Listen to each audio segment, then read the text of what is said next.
Well, when it came time to redesign MechWarrior or to be the first MechWarrior title in a decade, obviously that caused a lot of discussion about what made past MechWarrior games fun and exciting for fans.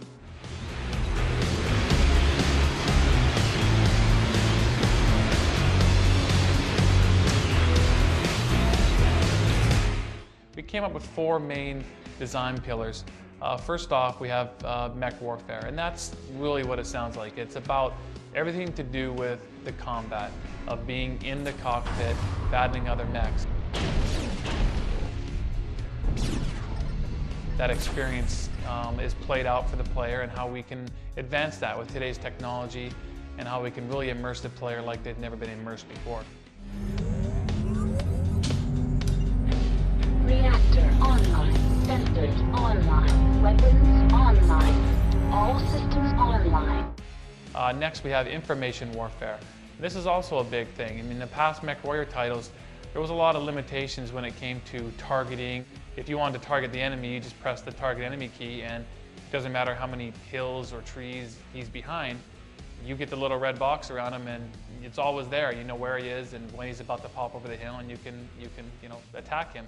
Well, now, all that's been removed. I mean, you need to have line of sight information or targeting information sent to you by your lancemates. So all this is tied together now in such a way that you're gonna need to have scouts, you're gonna need to be able to gather that information, and it's gonna create a whole another element on the battlefield that we haven't seen before.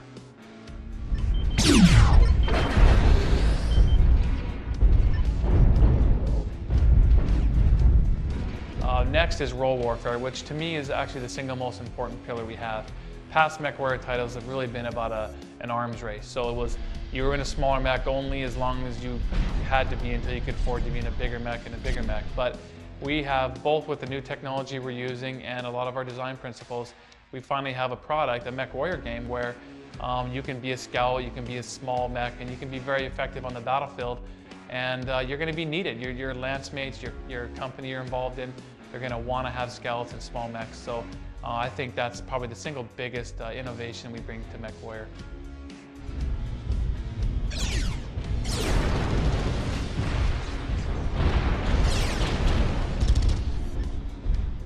And lastly, we have community warfare. And so, of course, in today's day and age, we've got everyone connected to the internet. And everything's about, social communities. It's online, and that's really something that MechWarrior has never had before. Very tiny, small degrees that were created. A lot of that was done after the fact, after the product shipped by dedicated fans. But now we're going to create a situation where people can actually form mercenary units. They can align themselves to the great houses of the inner sphere and actually arrange with each other to do battle for possession of planets in the inner sphere. So it's a way to get together, join mercenary units, talk about how you're going to do battle, and really just come together as a community.